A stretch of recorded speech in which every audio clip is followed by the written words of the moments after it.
Voice ගොඩක් තියෙනවා අහන්න. ඉතින් අහන්නකෝ. මෑනියෝ කොහොමද මෑනියන්ට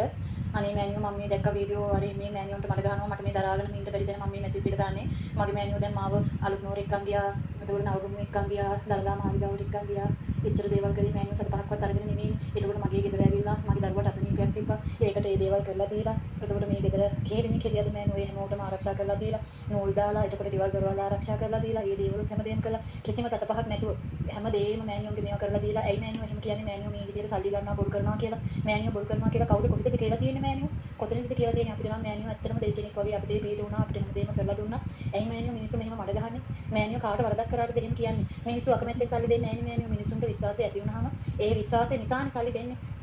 නැතුව ඒ මිනිස්සුන්ගෙන් බලෙන් මෑනියෝ සල්ලි අරන් නැහනේ ඇයි මෑනියෝ එහෙම කියන්නේ මම මෑනියෝන්ට එහෙම මේ විදිහට මඩ ගහන්නේ ඇයි මේ මිනිස්සු ඉරිසියා කරන්නේ මෑනියෝන්ට මට නම් දන්නේ නැහැ මට හරි වේදනාවයි හරිම දුකයි මෑනියෝ මේ දේවල් මෑනියෝන්ට එහෙම කරනකොට මෑනියෝ කොච්චර හොඳ කෙනෙක්ද කියලා අපි මෑනියෝ දැනගත්තෙත් මෑනියෝ ආවට පස්සේ ඇත්තටම මෑනියෝ වගේ හොඳ කෙනෙක් අපි හැමෝම කියන්නේ ඒකයි මෑනියෝ නම් පුදුමාකාර සිරියාවන්ත ඒක අපිට කියන්න තේරෙන්නේ නැහැ මෑනියෝ මිනිස්සු අපි ගැන මොනවද දන්නේ මේ ඉතින් අපි ආශ්‍රය කරපු කට්ටිය මේ අපි දන්න කට්ටිය නොදන්න අය තමයි ඔය පුරපුර දඟලන්නේ මොනවා කරන්නද නේද ඒක තමන්ගේ බුද්ධිමට්ටම අනුව තේරුම් ගැනීමේ හැකියාව අනුව සිද්ධ වේවි